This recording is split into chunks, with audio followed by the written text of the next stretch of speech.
골짜기 어두운데 어디서 오시는가? 누군가 해는 저문데 나의 문을 두드리는 소리.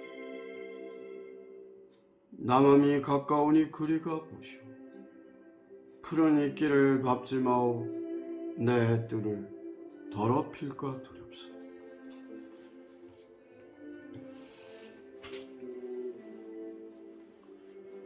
적취 암전 박탁성이여 하인 일모 고운결. 남함 작은 의심거여 막답 창태 오 아정. 삼국유사 탑상천 남백월 이성 노일부득 달달 박박 관련한 이런 선사의 찬시였습니다. 여기 적취암전이라고 하는 것은 큰 3개의 바위가 있었다고 그랬는데 그 앞에 물방울이 떨어지는데 숲속에 떨어지니까 푸르게 보인다는 것이죠. 해는 뉘엿뉘엿 지는데 누가 나의 그 문을 두드리는 그러한 박탁하는 그런 소리가 들려요. 누구인가 이렇게 해는 저문데 나의 그 어떤 빗장, 출입문, 이건 출입문 경자죠. 그런 출입문을 두드리는 것. 저 남쪽 암자로 그렇게 멀리 있지 않은 가까운 곳에 있으니 그리 한번 찾아가 보소. 자기 친구가 있었잖아요. 그러니까 달달박박에 같은 수도정진하는 친구가 노일부득이 가까운 남함에 있었다 이 말이에요. 푸른 이끼를 밟지 마오. 이 푸른 이끼라고 하는 것의 원관념은 내가 그런 어떤 수도정진하는 그런 깨끗한 마음을 이렇게 푸른 이끼로 표현했지 않았을까. 나의 그 수도정진하는 그러한 도량을 더럽힐까 두렵다.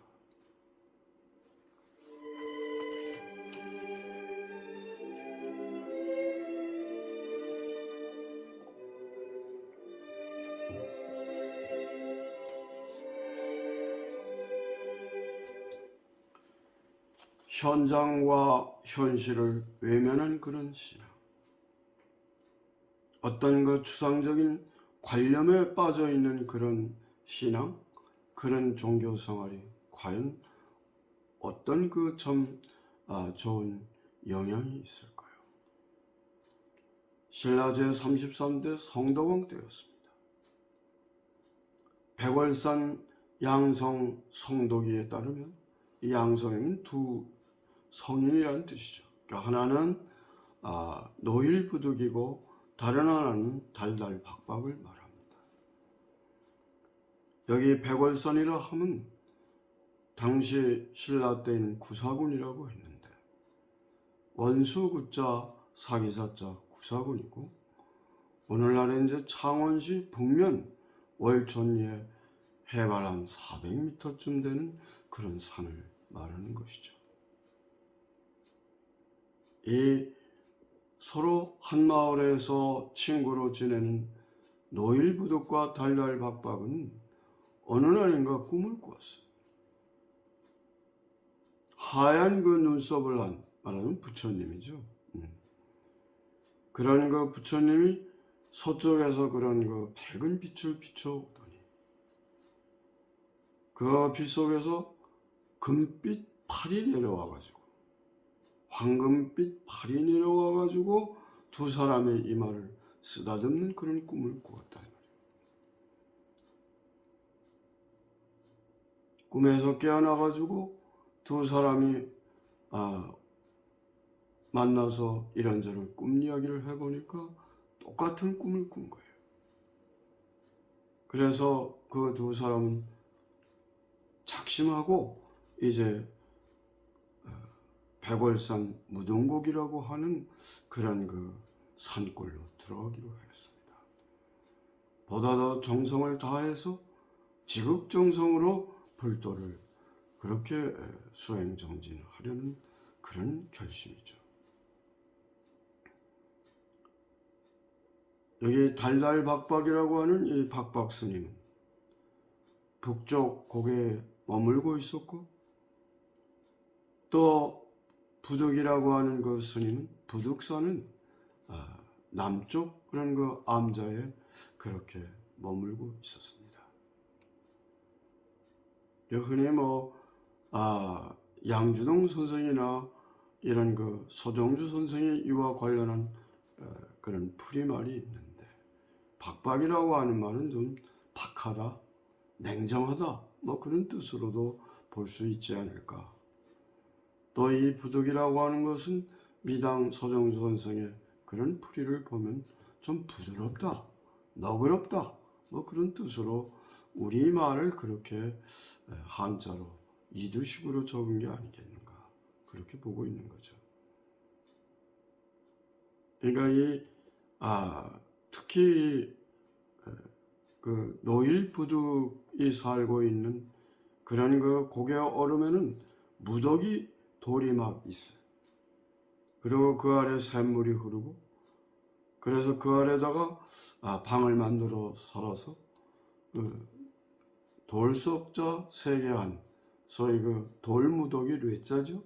그래서 뇌방이라고도 했고, 이 두 사람은 암자에 머물려서 이 달달 박박은 미타불을, 또 노일부득은 미륵불을 그렇게 경건하게 예배하고 염송하고 그렇게 수도정진을 했습니다. 입산수도를 한 지 3년이 지났어요. 그러니까 성도왕 8년 709년 무렵이었습니다. 어느 날인가 일락서선 해가 졌어요. 아마 그 보름이 훨씬 지나서인지 달은 떠 있지 않았다고 합니다. 20살 전후한 그런 묘령의 얼굴을 한 여인이 그런 그 달달박박의 부감 암자에 그렇게 문을 두드렸어요. 가다가 이제 날은 저물고 잘 데도 없어서 나를 좀 재워줬으면 좋겠다. 그러니까 달달박박은 그 무슨 소리를 하는 거예요. 여기는 그런 처자와 같은 사람이 머물 곳이 아니고 수도정진을 하는 그런 도량이 올시다. 혹시 모르니까 여기서 조금 멀지 않은 곳에 가면 남쪽에 암자가 하나 있습니다. 혹시 거기 가보면 어떨까요?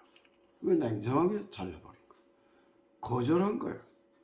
그 암자에서 같이 자기를. 그래서 이 낭자는 다시 그 얼마 멀지 않은 곳에 그 뇌방이라고 했잖아요. 돌무더기가 있는 그 뇌방 남암으로 가서 남쪽 암자 그 노일 부득이 머물고 있는 암자로 가서 같은 얘기를 했어요. 그랬더니 부득이 참으로 그런 딱한 처지라고 생각을 하면서, 그러면 누추하지만 여기서 하룻밤 쉬어갈 수 있기는 합니다. 들어오시라고. 그래 이제 같은 방에서 자게 된 거 아닙니까?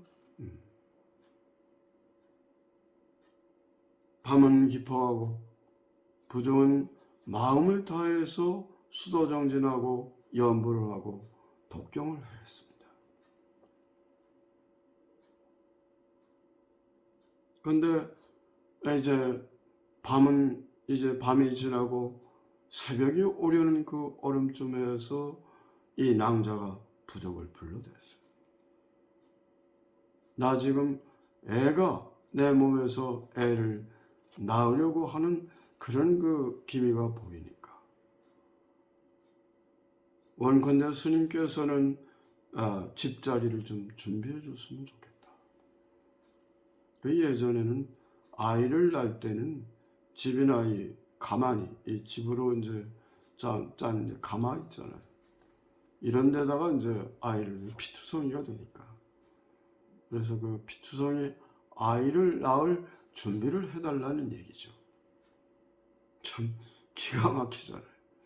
그 하룻밤 뭐 자고 왔으면 좋겠다고 그래가지고, 그리고 참 너무나 딱해 보여서 그렇게 하라고 그랬더니 아이를 낳는다 이 말이에요. 참 이거 참 이러지도 저러지도 못하고. 그랬더니 조금 더 했더니 한술 더 뜨는 거예요. 아이를 낳고 이 아이를 이제 물에다 잘 닦이려고. 그래서 따뜻한 물을 좀 준비해 달라는 겁니다. 참. 그 뭐 억지로 허이허이 이것저것 해서 따뜻한 물을 데워서 갖다 주니까.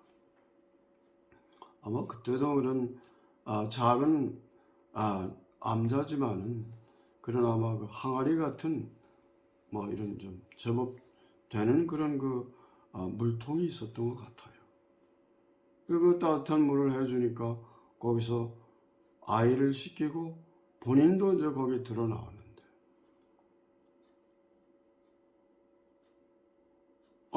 아이 엄마가 하는 말이 거기 그러지 말고 이 물속에 좀 들어오세요. 그 말을 하더니만 그 아이를 데리고 어디로 갔는지 뭐 어쨌는지 알 수가 없어요. 자취조차 찾을 길이 없어. 그 이야기대로 이제 그가 이제 물속에 들어갔어.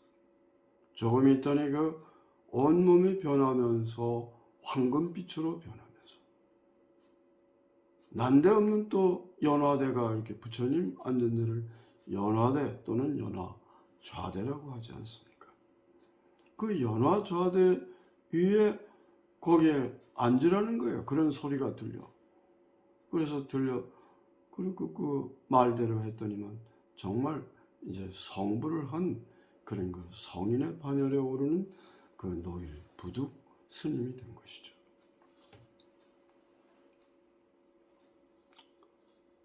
그 한편에 이제 달달박박이 생각을 했어요. 이 친구 말이야. 에? 뭐 아무 어떤 소식도 없고 한 걸 보니까 틀림없이 어젯밤에 그 아름다운 여성과 함께 동침을 해서 아마 파괴를 했을 것이다. 참 웃기는 친구야. 그 가봤어요.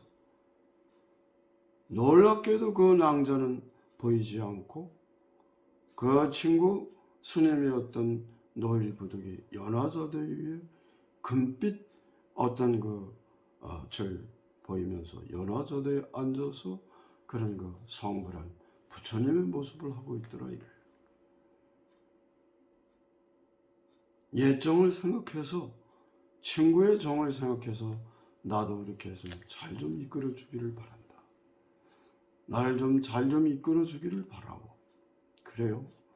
아직도 내가 목욕을 한 물에 들어갔던 그 물이 아직도 좀 남아 있으니까 거기에 들어가서 좀 이따 나오면 좋지 않겠는가.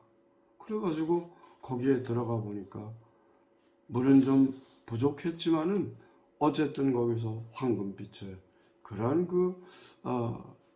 어떤 변색이 되면서 두 사람이 다 이제 말하자면 성불을 한 성인 반열에 오르는 그런 이야기가 되는 것이죠. 그런데 낭자가 갑자기 나타나더니만 나는 관음보살이요. 여기 와서 대사를 도와서 대보리를 이루도록 그렇게 성불을 도와주려고 한 것이다. 이내 그 자취를 볼 수도 없어. 그래서 이 노일부득은 연화대에 앉아서 미륵존상이 되고 광명을 내뿜었고 그 몸은 금빛으로 변했고 박박은 자기도 모르게 머리를 조아리며 감사에 감사를 더했습니다. 산 아래 마을 사람들이 이 말을 듣고 다투어 달려와서는 우러러보고 두 스님에게 이렇게 감탄해서 경배를 하고 예불을 했습니다. 두 부처는 그들에게 불법의 진수를 설명하고 나서 온몸으로 구름을 타고 그렇게 하늘로 승천을 했다는 것이죠. 골짜기 어두운데 어디서 오시는가? 누군가 해는 저문데 나의 문을 두드리는지. 남함이 가까우니 그리 가보시오. 푸른 이끼를 밟지 마오. 내 뜰을 더럽힐까 두렵소. 건강하고 행복하세요.